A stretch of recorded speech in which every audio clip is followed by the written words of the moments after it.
ngā mihi o te ata whānau, tēnei mihi ana kia koutou, kia tātou e hui mai nei, ki raro i te koroa i tēnei o ngā kaupapa, nō reira tēnā koutou katoa.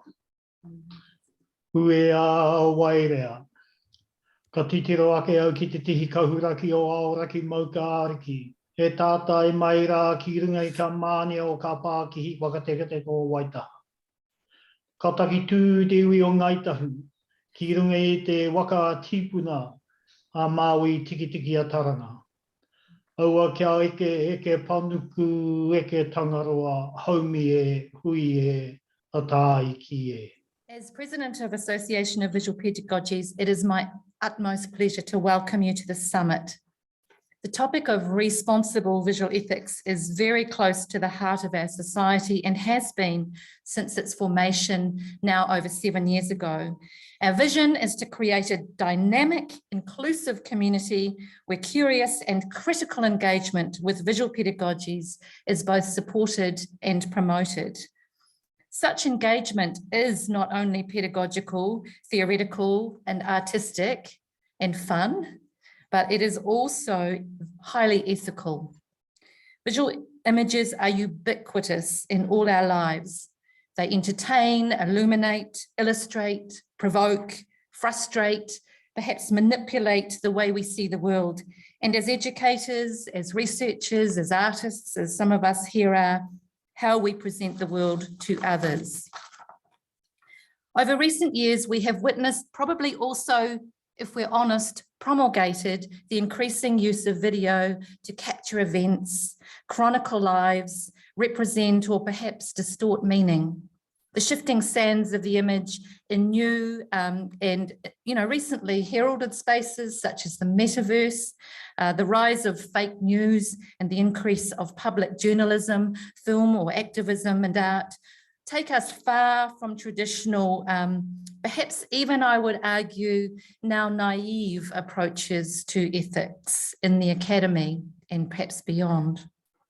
In these pandemic times, we have never more needed new ways of seeing our world and imagining hopeful futures. And never before has there been a greater need for visual literacies to read these rhetorically, methodologically, and ethically in order to speak back to them, and to disrupt the hegemony of the text that harnesses their transformation and decolonizing potentiality. Visual pedagogy collapses these silos, but also calls for additional forms of vigilance. We are now producers as well as consumers, fully implicated for our portrayals of learners and representations of learning and its visualization in practice and research. We are also called to provide learners with increasingly critical visual lenses for reading their worlds. So I sort of thought of not one, but two sort of challenges that I sort of present, provocations, so to speak. One of them is that is to sort of break down this dichotomy, this binary of things like ethical, non-ethical, and really to challenge us to embrace the multiplicity and what can we do around not to just use those terms as an opposites, but seeing and understanding and really interrogating that kind of space, always sometimes almost liminal space in between. So that would be my first challenge, to look at that dichotomy of terms that we use when we think of ethics or research ethics or visual ethics, ethics with children, as Jane was talking about at the beginning. The second comes more sort of from the understanding of philosophy. So philosophy sort of have the theory and practice, obviously. So the theory is an academic disciplines, that means ontology, epistemology, and axiology. And then there is that kind of practice, that means that kind of attitude that sort of acts sort of as a guiding principle for us how to live life, something that we all know in teacher education, for example, or in educational space, how it's sort of works. So if we take that kind of epistemology, ontology, and axiology, so let's put epistemology and ontology on the side and let's focus on axiology for a second. So axiology traditionally is considered to be sort of a combination, merger of aesthetics and ethics. And while we're talking about the ethics, I want to challenge us to think about aesthetics as well. So my second challenge for today is, can we find some aesthetics in ethics? Can we find some kind of common space between ethics not being just something that very mundane or something that we need to do or tick, but something that can be very aesthetic exercise that sort of can really be not only not only that kind of everyday mundane performance of our researcher subjectivity, but can be particularly collective term, that axiology that sort of really helps us to understand the relationship between aesthetics and ethics. So also we might do ethics is often quite procedural. You know, there's a form to fill out, there's a lot of questions to answer, details to provide. I like to consider it a conversation between researchers and their peers, as well as lay people who look at their research before it takes place, to make sure that certain ethical principles such as beneficence and non-malfeasance and participant autonomy and those sorts of things are considered before the ethics, before the research starts. One of the issues we have at UC, for example, is that conversations take place via the written word, which can introduce or arouse certain emotions when you get feedback from the committee. And I always say to applicants that feedback you get is given with the best of intentions and supportive for your research going forward. Thinking about visual ethics, at the end of the day, video and visual, it's data. It's zeros and ones essentially, but it's quite unique data, and that data can often identify, or it often identifies individuals, and those individuals can often be quite vulnerable. They may not understand where that data they provide could go one day. And I think that's one of the great challenges when we are using video or images of people, is in this day and age, and I've got 3 teenagers in the house, and I know they're always taking videos of themselves and just putting it out there. They have no idea where that might go one day. So as researchers, how can we navigate the tension between receiving and taking this data, providing some degree of assurity for the people that we're receiving this data from, yet not really having that control going forward necessarily? So how do we navigate that tension? I think that's something that I hope we talk more about today, because I think that's one of the biggest challenges going forward with regards to video or visual ethics. I hope we're not reaching the point where we can't do this, because that would be sad. That would be a sad day for human research, when the visual aspects of humanity and people are so critical to understanding the challenges, the opportunities, the experiences of human beings.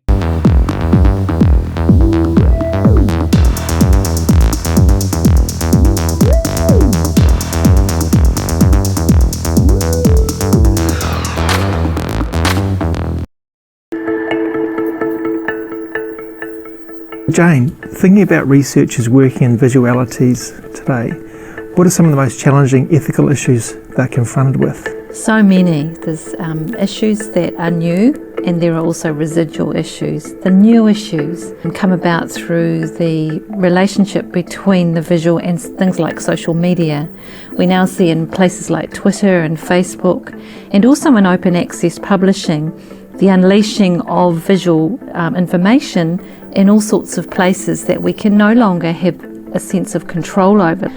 There's also issues as we are trying to respond to things like participation rights, democratic principles, which say that we should all have a voice in research. Some of the new issues that we're facing are around the new methodologies that people are dealing with, ontologies of posthumanism, new materialism, indigenous practices and principles and ways of being and becoming in the world. There are also older issues around the gatekeeping that happens when our research is placed within the academy. And the final one for me is around notions of truth. If I video this and if I present it, it becomes truth.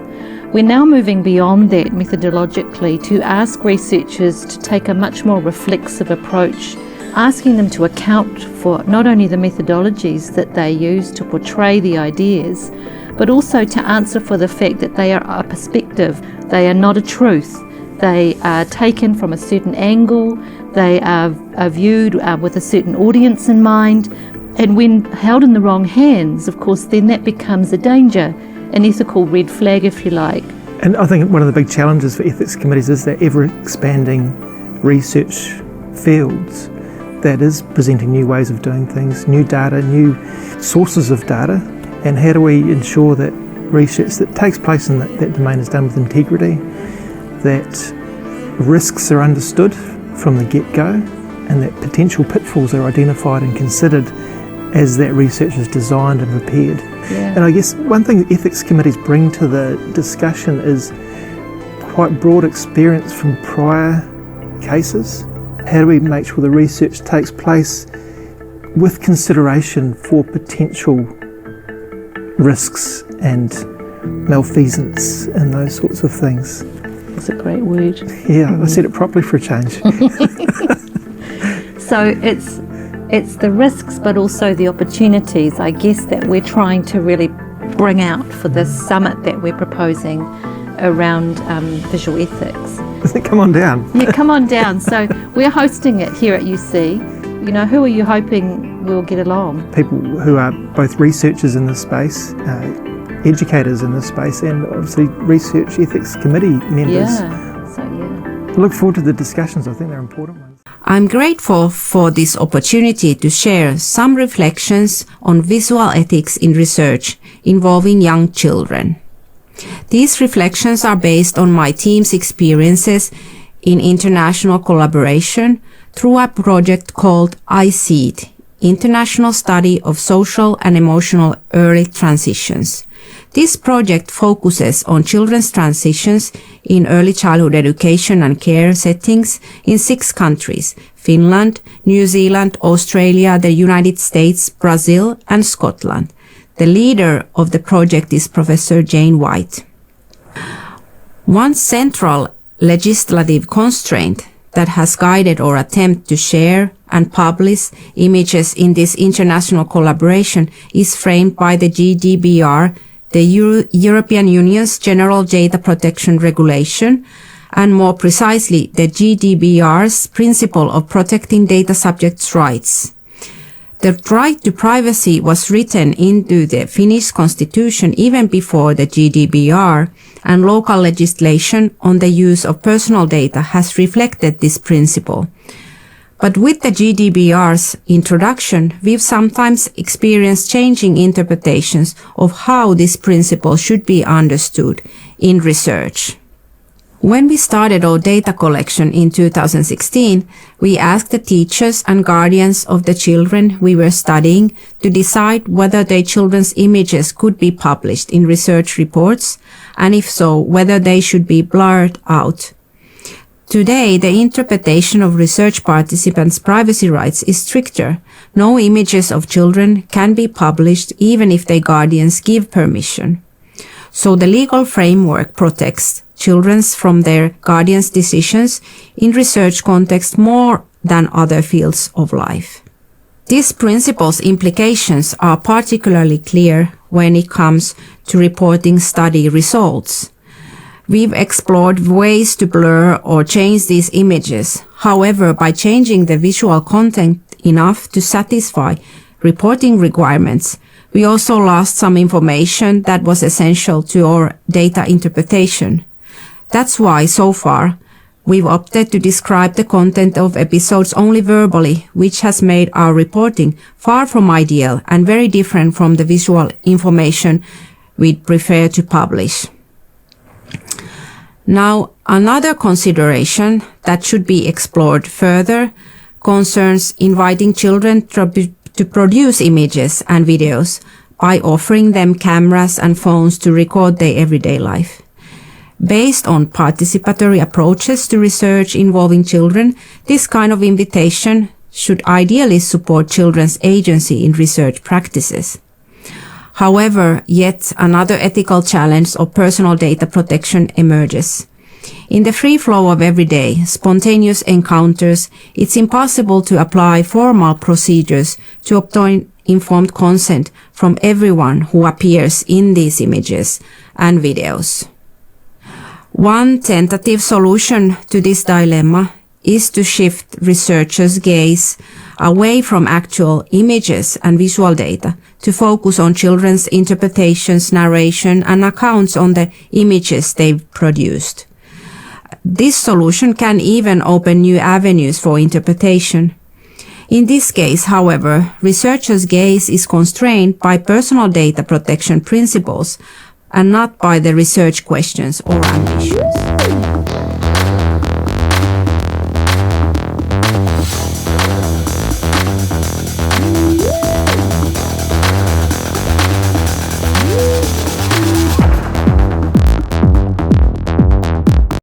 Social media platforms like Facebook offer a rich space but have ethically complex challenges. In my research of early childhood teachers' participation with political dialogue, closed Facebook groups offered a unique vantage into my participants' lived experiences. However, issues arose around numerous ethical intricacies. These included privacy settings of participants in closed groups, perceived notions of private versus public content, internet and researcher lurkers, and identity sharing. Whilst each of these may give a sense of ethical unease, they're often not covered in national guidelines, such as the National Statement on Ethical Conduct in Human Research. This gap between what ethical conduct outlines to support researchers and social media complexities has created an ambiguous space where those, such as myself, are at the frontier of contemplating appropriate and responsible practices. Join me as I discuss my research dilemmas, such as participants sending friend requests to my personal Facebook account, and how I attempted to be responsible when engaging with visual ethics.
The full GDPR rights for individuals are the right to be informed, the right of access, the right to rectification, the right to erasure, the right to restrict processing, the right to data portability, the right to object, and also rights around automated decision making and profiling. When we do research that involves taboo spaces, moving beyond boundaries of public to private and back again, or indeed research with children, we run into all kinds of legal and protection and copyright issues. So what if we are to make research involving YouTube? All this vlogging is uploaded, sometimes by the children themselves. Can we do research with this kind of data? What sense can we make of it, given that it is negotiating these private spheres? Here my children are making their own video that they want to make for YouTube to upload, to present their public selves. You see, my son looks at me. He knows that I am recording while he is making this film, just as my youngest son knows that he is being recorded while he pretends to be a gorilla.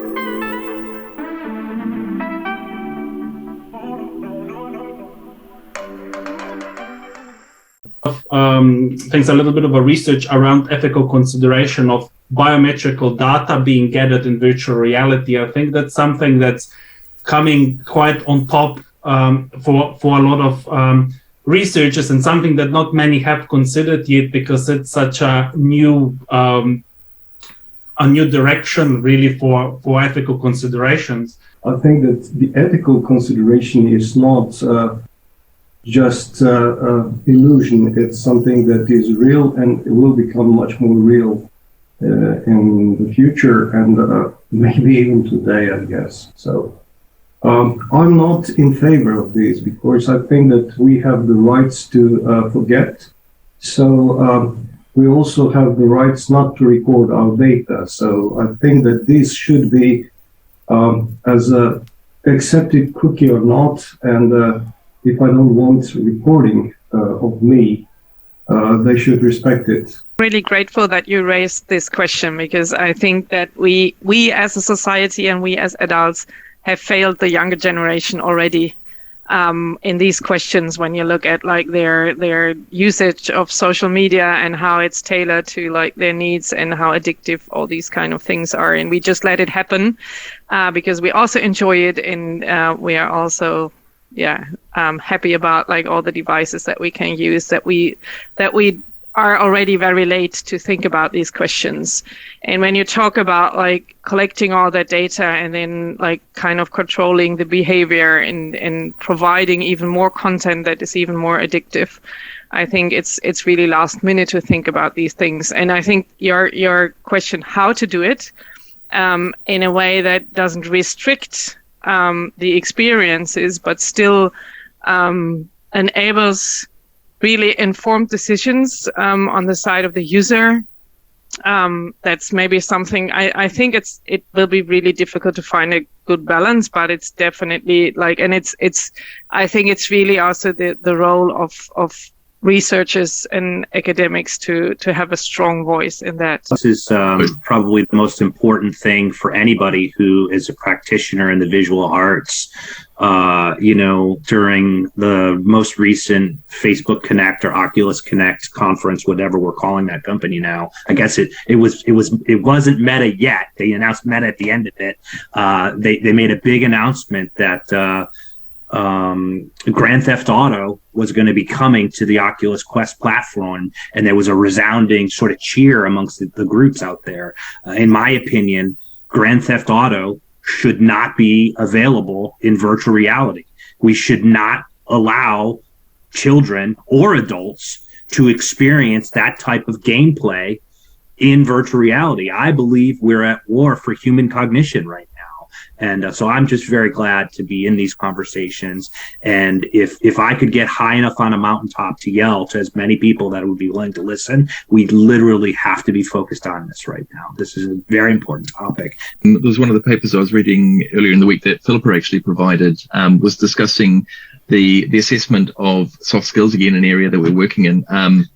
And suggested that the capturing of that kind of data, even responses people make in VR, because it's such an immersive environment, because people do feel that full sense of engagement with material, those kind of statistics or data collection should actually be considered biometrics, simply because of its sensitivity and because of how much it can say about the participants, and the potential for how it can be misused by those who perhaps don't understand the environment in which it was collected or the purpose for which it was collected.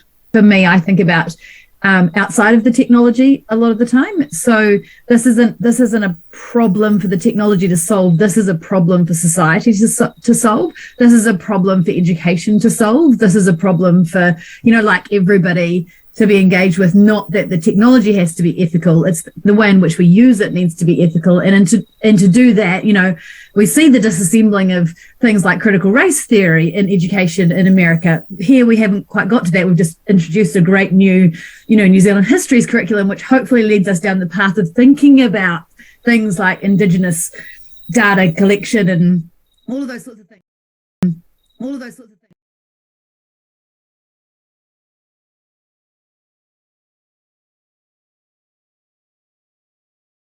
We've seen psychologists approach this in a very kind of surface level way, often exposing participants in studies to no more than 5-10 minutes, which is ethically, that's a positive thing. And so, less exposure to violence, but it doesn't really tell us a lot about the engagement with violence and on what level people are engaging with violence.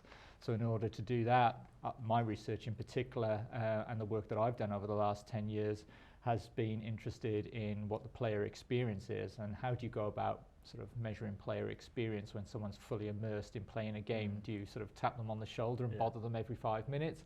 That disrupts that immersion, that sort of engagement with play. So we took a number of different responses to that, and primarily we started to become more and more reliant on biometrics, measuring arousal levels as the players play, whilst capturing the gameplay footage, and then going back to the players after they've kind of disengaged from the game, revisiting that game footage with them and talking through why their body is or physical reaction is occurring in particular scenes of the game. But alongside that, you obviously have the problem of acknowledging in society that sort of maybe age restriction is not fully followed and fully policed. And so we wanted to get a real sense of the reality of the situation. So we actually worked very closely with the chief censor and the classification office here in New Zealand, and we got permission to study R16 games with participants who are 14 to 16, recognizing that there might be a few breaches in the age restriction categorization here within New Zealand, rather than just examine it with 16-year-olds and then getting a false picture. And what we found through our research, to summarize it very briefly, is that through those measures of arousal and through those measures of capturing gameplay and then talking to players afterwards, we discovered that a lot of what we would deem quite unethical from a kind of real world perspective, and this was also true of measuring parents and researching parents. So if you look at a scene in Grand Theft Auto 4 like I did, and you see a car running over pedestrians, we can all step back and say that this is not a kind of behavior that we want to promote or support, or we would deem it unethical.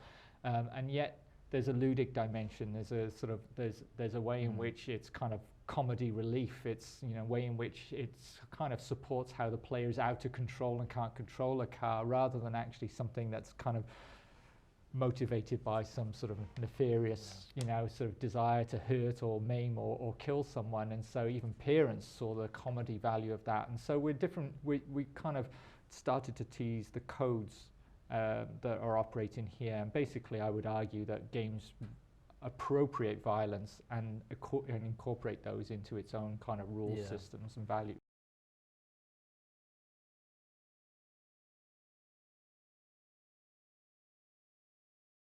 Games are more of models of history. They model the processes, or they model concepts, or like teleology or cause and effect, the way we write histories. And by extension, that they also argue, or a number of scholars, they argue that they're more designed for how to acquire, the tools for acquiring knowledge, but they're not technically histories, as we would see in sort of conventional academic history. And while I do agree with some of those sentiments, obviously we don't want to compare games to written histories, I feel that that model somewhat is insufficient. In indirect ways, we can still communicate the past. Like you think of Wolfenstein, the second Wolfenstein, they don't directly portray the Holocaust. They portray the Holocaust which I think is quite effective in a way that they don't directly portray it, but they allude to it through dialogue or conversations. The character that you play, I can't remember his name, but he has a Jewish mother, so there's a sense of emotional sentiment attached to it. But I feel that it is important that we are seeing recent historical games that are actually portraying more sort of direct expressions of these sorts of historical matters that I think is really important. And in so doing, I think we do have to develop more research towards how can we analyze these situations in a way that highlights the limitations of how much you can portray, but still highlighting their significance for players and particularly, I guess, player scholars.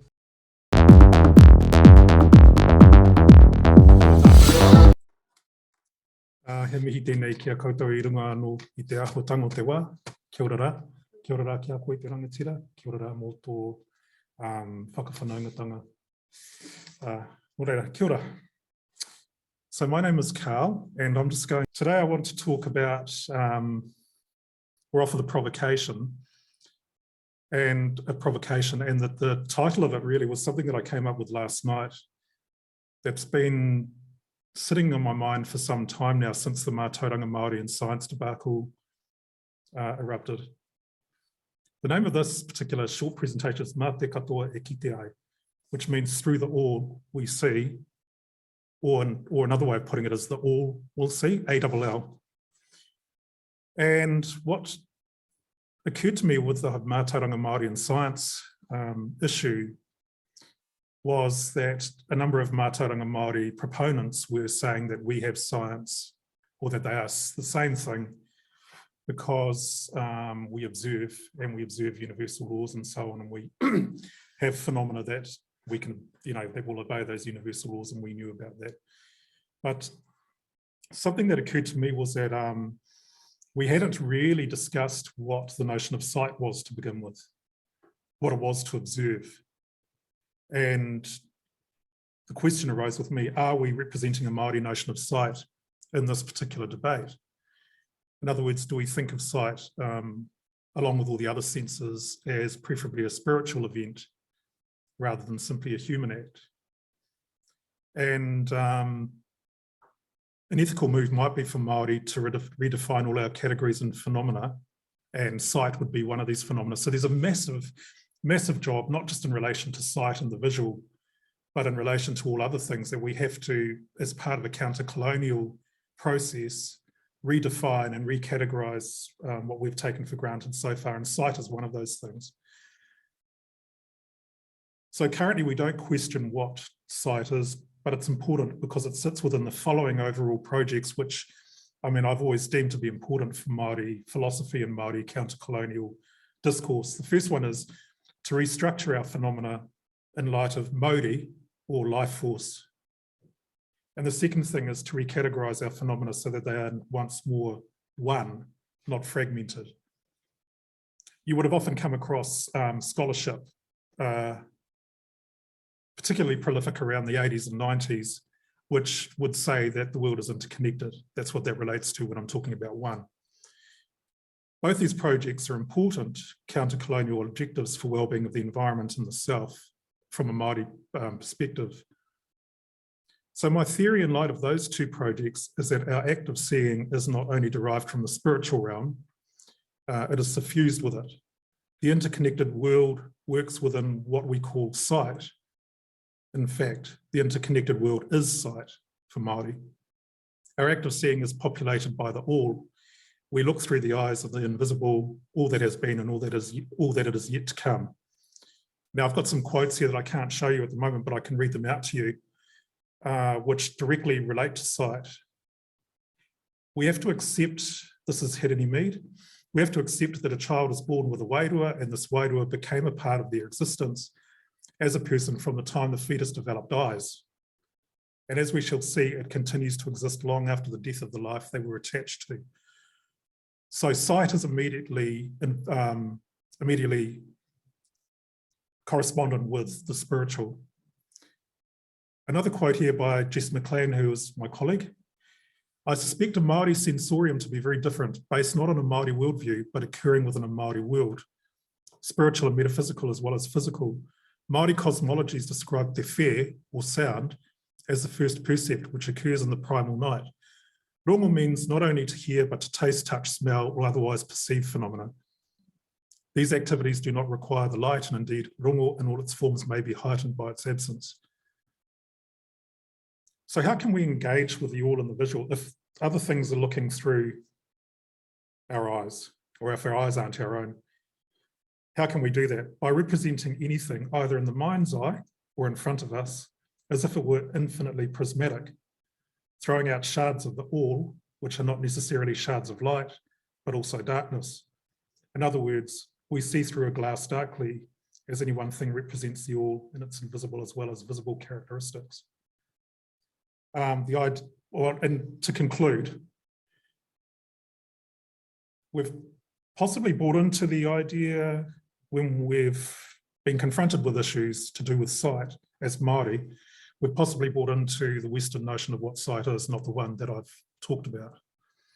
And so when we've talked about performativity of Māori, you know, the Māori on demand sort of thing to perform, the gaze of normalisation, research and being objectified, arguably what's happened is we've accepted given notions of sight and entrenched them in our own minds as normal in our attack on these well-known problems, even though we had the best intentions of dealing with them. We've adopted a particular notion of sight, which is not necessarily the ethical one.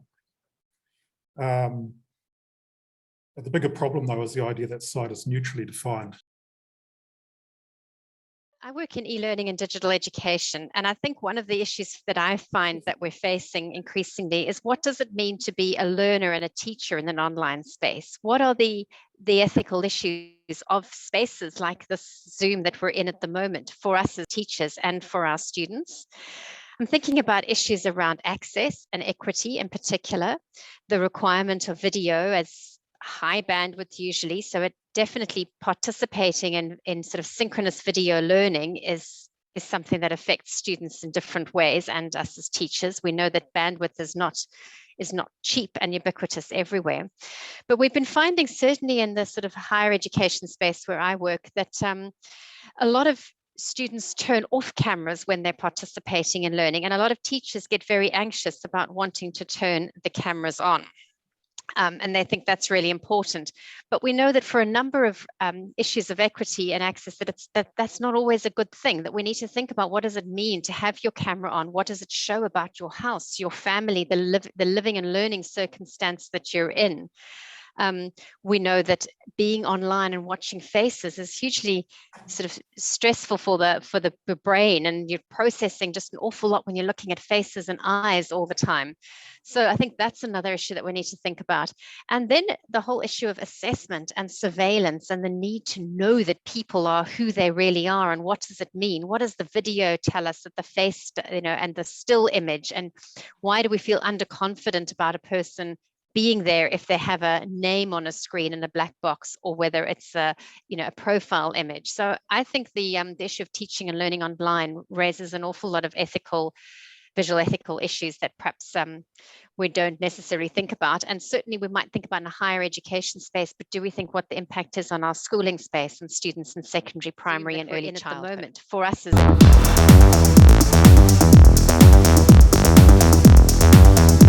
I suppose the main thing is it's deeply complex because visual is the primacy of the way we communicate these days.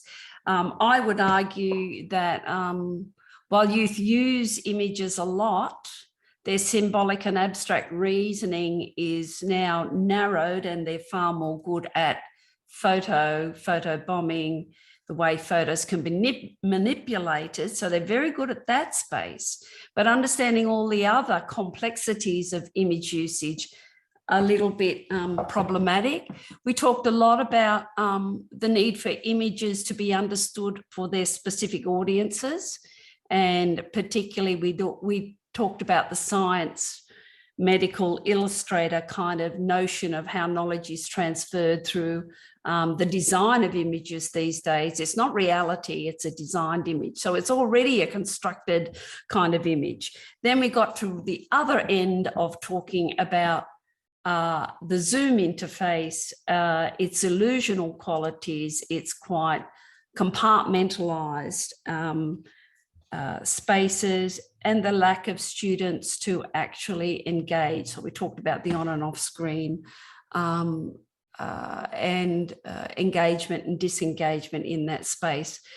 And underlying all of that is this pervading idea of the ethics of vulnerability, gendered notions of who you are, showing a background or illusion of a background that's not real, that's not the real person. I talk to somebody all the time, and she's always got this fancy bridge in America, and she's, just down the road somewhere. So all of the illusionary notions of which we can engage and have conversations, for me, brings a level of cynicism in youth, and I question vulnerability and anxiety in that space. And I'm also very fascinated with the spectrum of learning and the embodied knowing and the limitations of sometimes working on this online space. So we crossed areas of consent was one area that we talked about, and how often in the area of ethics, researchers are held to a much higher standard. Not that it was a bad thing, but much higher standard than perhaps like parents, what they can offer consent for. We were reflecting on the provocation about researchers not being able to use visual images in Finland at all, even if parents consent for younger children. So yeah, so we're discussing areas about consent, and also, and then my kind of conversation was around the immersive experience, and how embodied those immersive experiences are, and the balance between revealing to participants or players what they're going to experience without actually impacting the experience that they're going to have, and how we might debrief them afterwards as well, because it being a fully immersive experience is, you know, it affects you as a whole person. It's not just what you're seeing, but it's definitely related. And again, it was a little bit about,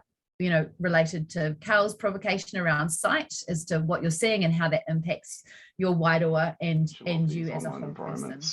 How do we support navigation through the personal students' lives and the formal teaching experiences they have with us? And how do we encourage meaningful research projects with our students in an online context? How might we best creatively embrace pivoting to the current conditions? What are the potential visual opportunities available to develop work online ethically? And what are the challenges around relational pedagogies? So those are the quick note summaries around the things that we talked about at depth in our group. Actually, a criticism of research ethics and the complexities behind it that might be overstated in the relation to challenges or risks that people take on everyday life, posting videos and things online. One of the most important parts for us was to consider the actual integrity and manner of the person that is captured on the video, or the people who are captured on the video at this point in time, and not just with an eye on what's happening later on, but the well-being of this person at this point in time. Like they might have given consent for being videoed in the first place, but then a situation might derail and put this person in a vulnerable situation, emotional situation, where the question is this ethically responsible to continue videoing the situation for the interest of data, or is it much more ethically appropriate to stop the video to give this person privacy to sort out their emotional state? So the respect for the individual in the ongoing of the videoing was something that came out for us as a very important ethical consideration, much more though for us than considering taking video at all for the interest of research, which is then stored on a secure server and only two researchers will look at it ever again. So this wasn't necessarily a concern. However, we have to be conscious that visual imagery is also always a moment in time without a lot of context around it. So we have to be aware of that, while we visually record something, and we could say, well, because we have a visual and audio and all of this is a complete picture, we miss the context in which this video is often taken. And we also have to consider the aspect of publication. So if we come to this is a very different kind of situation, because then we have to take into account other complexities. Things like what's the impact on their whānau, on their wider community, on the family, not just on themselves, how they are presented, but also the people they are connected with, and who potentially experience recordings of this person in their daily lives and are kind of connected with this. So what's the reflection out there? Also, we considered what's happening with situations after death. if a participant who is videoed in material which is published online dies, passes away. In some cultural contexts, it is not appropriate to keep imagery and videos of deceased people anywhere. So settled on topics of one, questioning the authority of the camera. Like when you have these images, does it really represent reality? What are the boundaries that we're not that we're facing when we use the image that's been captured in some way? Sort of like what Christoph was suggesting about, are we missing the context? Are we missing the wairua? Are we missing the real experience just because the camera was able to capture that moment? A second core conversation was about the idea of the global conversation around consenting processes. We watched the Finnish provocation about the national expectation of parents not being allowed to give consent for the use of their child's image. And what does that mean for that understanding about who owns this image and where that ownership and that consent process really sits? So there is that conversational nature of, can children consent themselves, and what are the limitations and boundaries of parental consent? And then we finished, I think, with a provocation of wondering, I think similar to what Christoph was saying, but what are the research questions that we maybe should be asking, or what is our understanding of research processes that allow us to actually think that we can collect something like a visual image of someone? So have we turned research into this commodifying kind of notion that that image is there to collect and own as a researcher, and that we then have ownership of it and then we can do something with it? It's very Western positivist notion that that's what data should be, something that you can grasp hold of and own for a while, and that it's yours to manipulate. And the provocation was something around, could we be thinking about research that is more empowering to the people who have those images or are living those experiences to do the interpretation themselves, rather than researchers like us being the intermediaries of collecting and owning images that actually belong to somebody else? We talked a lot about teaching, actually, how we serve our students' needs and at the same time as meet the educational requirements. And we were thinking around the ideas of how, rather than fit our existing material into a new forum, thinking about how the new forums enable us to do different things. Came to the conclusion that it would be useful to have somebody who is experienced in visual research methods on an ethics committee when and if possible. And some of the issues are really project-based, are the issues that may not get repeated in many other projects, that we actually approach the whole idea from the research ethics committee, rather than from the researchers, what they should do and all the things that they should consider. What can we handle it from a different angle, kind of entering the frame from a different angle, in a sense, and say that, okay, how about research committees members? What about them? What can they do in this regard? If the ethics committee is more open, are there other ways that we can engage that aren't just form-based, like perhaps through more emails or through video?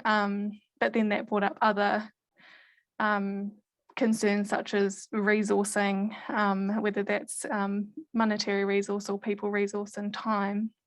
There are potential maybe to do a preliminary submission and then a later submission once things became more clear. Where our thinking is around aesthetics and representation. And so we were talking about tensions between or relationships between being and seeing and temporality. So the conversations, I think, explored both being seen and seeing being, and the power of seeing and representing through the lenses of different filmmakers became the topic that we led to there, thinking about what it means to use film to understand and see being and seeing differently, more openly, but also in ways that challenge kind of expert authorities of what is seen around being. One thing that we talked about was, like, when we're thinking about the expert or didactic message, and how that might paralyze us in relation to apparent complexity of phenomena or subjects. In how media is made by people, how we should move towards a more inclusive representation. So my field is mainly applied games, and a lot of games are made by male Western people. So surprisingly, you see a lot of male Western characters in games. And also in videos, like what does it do with society? What's the power of visuals? What does it do with children when they see in textbooks, educational books, smiling children from Western societies and poor and sad children from Asian societies? What kind of stories does these visuals tell us? Also, like, what is the specifics about visual aesthetics? It's maybe because they are much more direct than a text is. So the notion of sense making meaning, it's much more direct in visuals than in written text, for example. Do we have the right to manipulate? Or how do I represent myself when I'm in a video? Are we also in societies who strive for perfection? And am I allowed to make a mistake when I'm videotaped? And what does it do with also like participants in research, for example, or teachers? The right to be forgotten, but also the right to be remembered. How is this related to visual ethics and aesthetics? So I think these were the to do as far as understanding the variety, the depth, the breadth, the future, the present, as well as the past.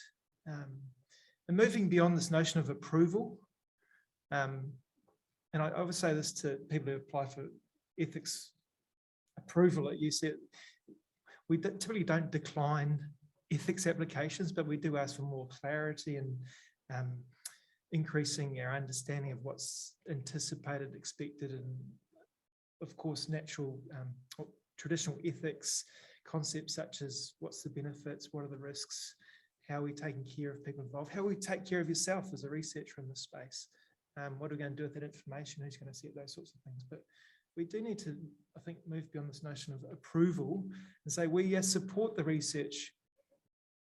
How can we support you to make it better?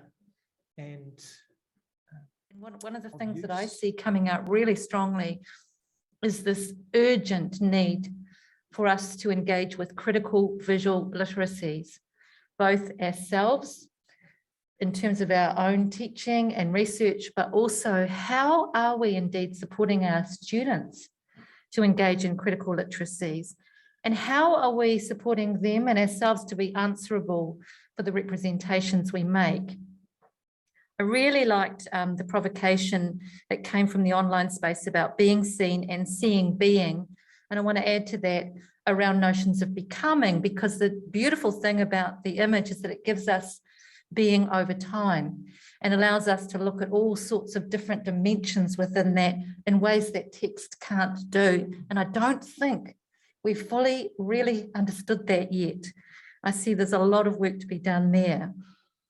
The other thing I take from the visual ethics, and I totally endorse the idea that it's a really challenging conversation.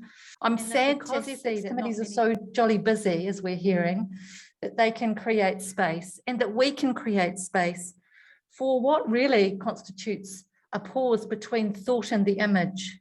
So creating space in those moments to really think about what it is we're doing, what are the implications of that for others. And Marek asked the question, what is visual ethics? Well, that's probably what it is for me anyway. And I see it coming out of this group. Really encourage more dialogue around the question of, do we need dialogue in the image? We've just done a survey across New Zealand of New Zealand early childhood teachers, asking them where they see the image sitting in their assessment practice.